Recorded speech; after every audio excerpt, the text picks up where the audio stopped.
All right, guys, we're back, and we're just gonna quickly talk about I wouldn't say an epidemic, but definitely a very surreal situation going to be happening on this free agency class for players like Avery Bradley. Uh, just a lot of different guys. Anybody except superstars. Yeah. So basically, the role players from when we first saw like Miles Leonard get a $41 million deal in 2016. Mozgov, what do you get? 70. Yeah, 70. I mean, we're going to be seeing those contracts come to a screeching halt.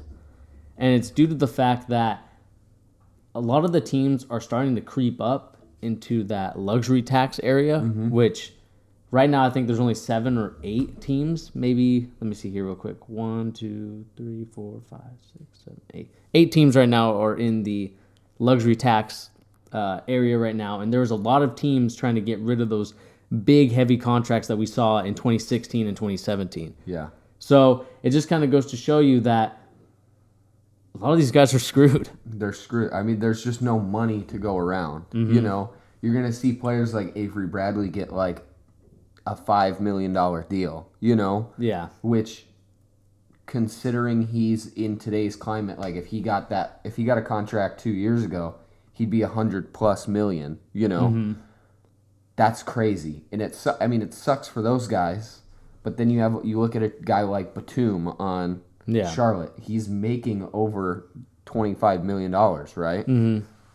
I mean, there's not a lot of money to go around when the role players in kind of bottom tier of the NBA, Myers Leonard, like you mentioned, Mozgov, are making $20+ million per year. It's just not possible for these teams to have money, to spend on role players or average starters.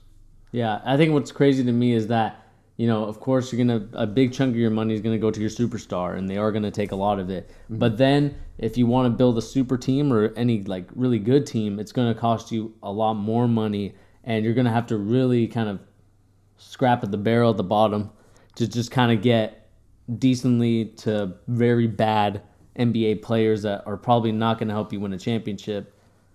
Maybe. I think the thing that's going to happen, like we were saying, is you're going to get like crazy deals this offseason for good players, like Yeah. really good players. Like Avery Bradley somebody's going to sign him for a really, really good deal, but he's only going to sign a 1-year contract. Yeah, I think another thing is that just looking back at the Nikolai trade, they got a first round pick for basically $14 to $15 million. Basically, yes. I mean, when they traded him, did he opt out of his No, I think he opted in. did he oh, okay. So but he doesn't have his next year, like the guaranteed money next year? That I'm not sure about. Okay. All right. I mean, I don't know. But basically, yeah, you're right. On the surface, he did, they traded him for $15 million or like $15 million for a first round pick and then a bad contract. I don't know.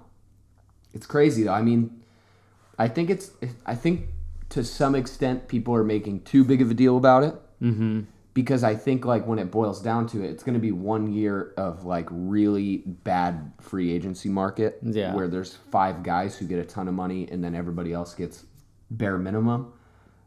But no, like I said, I don't think Avery Bradley's signing more than a 1-year deal, and we're just using him as an example of somebody who's about to be a free agent. He's not going to sign more than a 1-year deal making $5 million.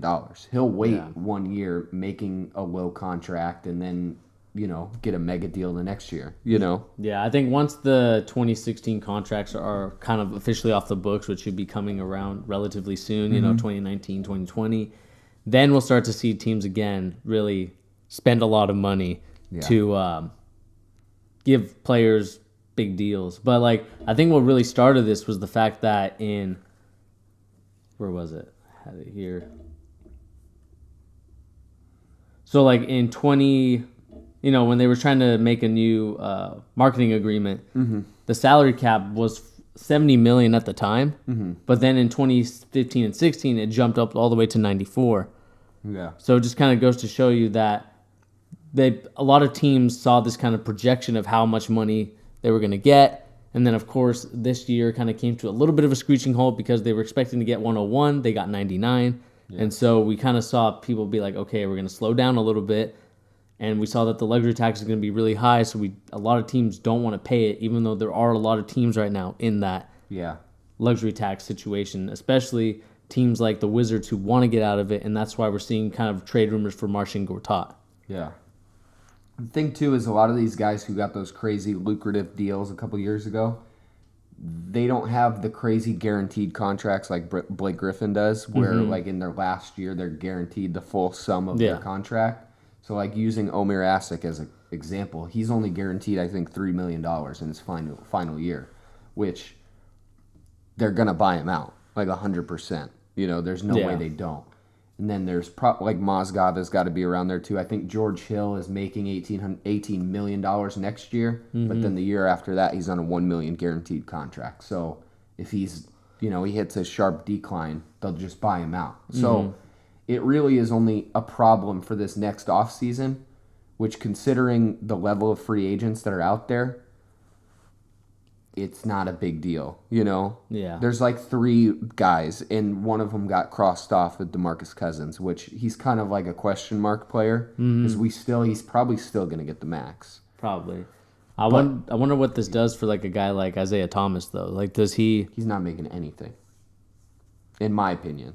Like, this upcoming offseason, based on what he's already done this season, and the fact that you're not going to sign that guy to the max. Nobody has the money to sign a guy of his caliber right now to the max. Yeah. Like I said, there's only probably a couple teams, maybe, that could. And that's obviously the Lakers, the Bulls, Brooklyn. I mean, all these guys have enough money to kind of sign him to the max. But will they give him the max? That's like the question that's for like a different video, different discussion maybe when the offseason comes around. Yeah, definitely. But these are potential teams that could potentially pay that. But it just kind of goes to show you, I mean, just for example, look at some of the players that are going to be in the 2019 free agency class. They're going to have big contracts come off the books. DeAndre Jordan, if he does leave, 21 mil. That's a lot of money. Dwight Howard, 23. Parsons. Wesley Matthews, 17. Enes Kanter, 17, even though I think he does deserve it. Klay Thompson, probably making more money. You know, DeMarre Carroll, lifetime role player, 14 mil. Probably will go down. It's going down. Taj Gibson, Ricky Rubio, Robin Lopez. I mean, a lot of these big contracts, like that added up since the 2015-2016 season, are about to come off. They're going to come off the books in 2019, and then again, we'll kind of see that resurgence of, okay, we're going to pay a lot of money now for these role players. Yeah, definitely. It's going to... That's the thing, and I think a lot of these teams are ready for that 2019 free agency class, and I think that's why you're not hearing more like buzz of like people freaking out other than reporters, you know. I think that this is like a reporter thing, worrying about this upcoming offseason, and probably players too. Like I'm sure like a guy like Avery Bradley is probably pretty upset, you know. He's like, I'm gonna make $9 million max this upcoming offseason on my deal. He's probably a little pissed off. Yeah. But a guy like LeBron, Paul George, those guys aren't mad. You know, they're fine. Yeah. It's kind of like what in some aspects, like what the housing market is, where it just kind of freezes, and then you can buy houses for lower than what.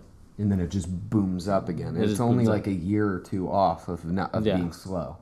That's how it always works. Yeah. So, in the end, guys, this just comes down to teams just wanting to be patient for the 2019 season, where free agency will happen, and you know you'll see a lot of guys that are off the books in 2015, 2016, like a guy like Miles Leonard, potentially maybe another year after that will get that $41 million extension or deal that he had, and it's probably going to be off the books. Yeah, definitely. I think like Mozgov is coming off in a year or two as well. Like those guys they're gonna go way down, you know. These teams will have money to spend soon enough, you know? Exactly. I don't think that's what they're worried about. It's finding the players to spend the money on. Exactly. You ready to move on? Let's move on.